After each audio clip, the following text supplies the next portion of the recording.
दीपिका देशपांडे ने लिखा है, प्रणाम गुरुदेव। प्रभु राम के जन्म का क्या रहस्य है? कहते हैं राजा दशरथ ने पुत्र कामेष्टि यज्ञ किया, अग्निदेव ने दिया पायस प्रसाद से राम का जन्म हुआ। कृपया स्पष्ट करें।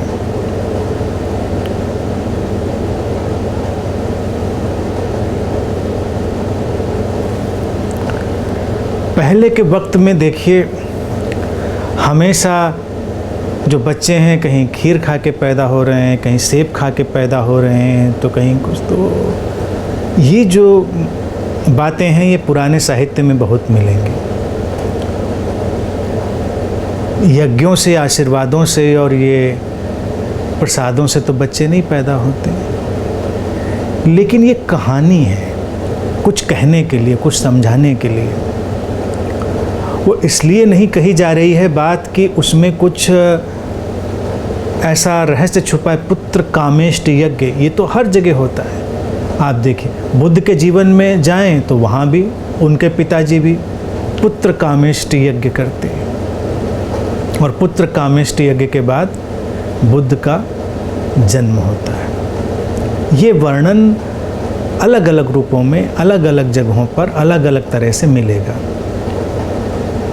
ऐसी कोई टेक्नोलॉजी नहीं होती कि कोई बच्चा पैदा कराने के लिए खीर और सेब वगैरह तैयार किए जाएं, या आग से कुछ प्रकट कराया जाए, या ज़मीन से कुछ निकाला जाए। इनका जो मंतव्य है वो हमें समझना चाहिए। राम की कथा में तो हमने सारे प्रतीकों को ही ऐसे लिखा है, ऐसे रखा है कि उसको कहानी की तरह पढ़ेंगे तो कहानी बनती जाएगी, और उसको अगर हम एक अंतर यात्रा के प्रतीक की तरह देखेंगे तो वो बनता जाएगा। दशरथ हमारी 10 इंद्रियों का सिंबलाइजेशन है, 5 बहिर इंद्रियाँ और हर बहिर इंद्रिय की अंतर इंद्रिय।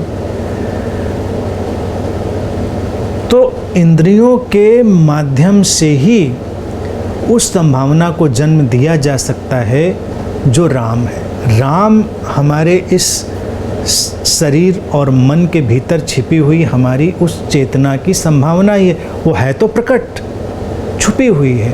उसको अनुभव करने के लिए, प्रकट करने के लिए हमको प्रयास करने पड़ते हैं। तो ये जो यज्ञ वगैरह की बात आ जाती है, उसका इतना ही तात्पर्य होता है कि कुछ उपाय, कुछ परिश्रम, कुछ तरकीब एक्स्ट्रा करी गई, अतिरिक्त करी गई। यूँ तो हर कोई इंद्रियों में जी रहा है, पशु पक्षी भी अपनी इंद्रियों में जी रहे हैं, सारे मनुष्य भी अपनी इंद्रियों में जी रहे हैं। लेकिन जब कोई मनुष्य अपने इस शरीर मन में सचेतन जीने की कोशिश करता है, इंद्रियों को द्वार बनाता है, तो उसकी 10 इंद्रियां, बहिर और अंतर, वो उसके लिए उसकी संभावना को जन्म देने का एक उपाय बन जाती है। और तब राम का जन्म होता है।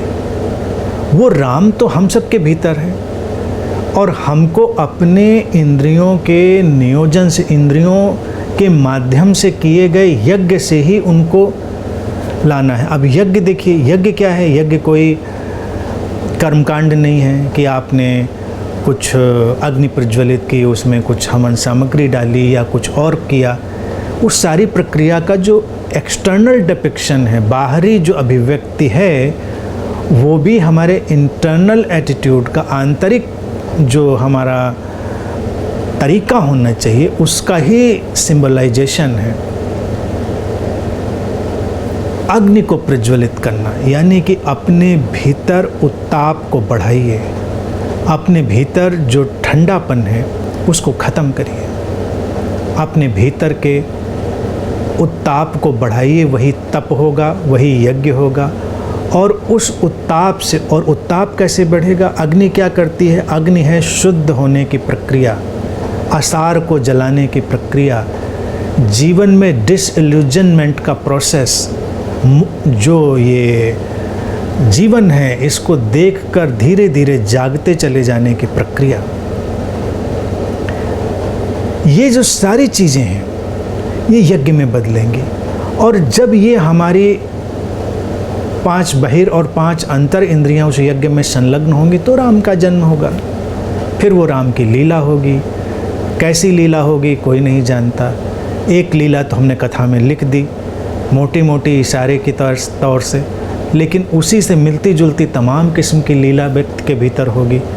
तो मुद्दा ये है, बाकी कोई फैक्ट्री लाइन पे बच्चे नहीं पैदा होते हैं कि कोई ऐसा कामेष्ट यज्ञ वगैरह कराएंगे तो बच्चे पैदा हो जाएंगे, फिर उससे प्रसाद से खीर आएगी या सेब आएगा। क्योंकि आजकल भी उन्हीं उदाहरणों को लेकर तमाम बाबा लोग खीर बांटते रहते हैं, सेब बांटते रहते हैं और उम्मीद करते हैं कि ये सब खा खू के बच्चे पैदा होंगे। और लोग यकीन भी करते हैं, क्योंकि उन्होंने कहता है, लिखा है हमारी कथा में लिखा है, ऐसा हुआ था तो शायद होता ही होगा। ये सब एक तरीका है किसी बात को कहने का।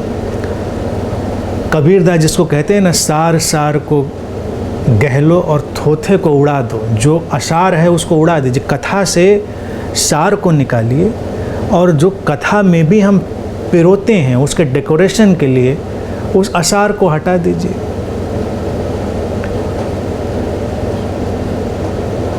तमाम चीज़ें डेकोरेशन के लिए भी होती हैं कथा में, और तमाम चीज़ें बिल्कुल एग्जैक्टली उपयोग के लिए होती हैं। तो हमको वो बात समझनी है, इन सब कथाओं में वही सार है।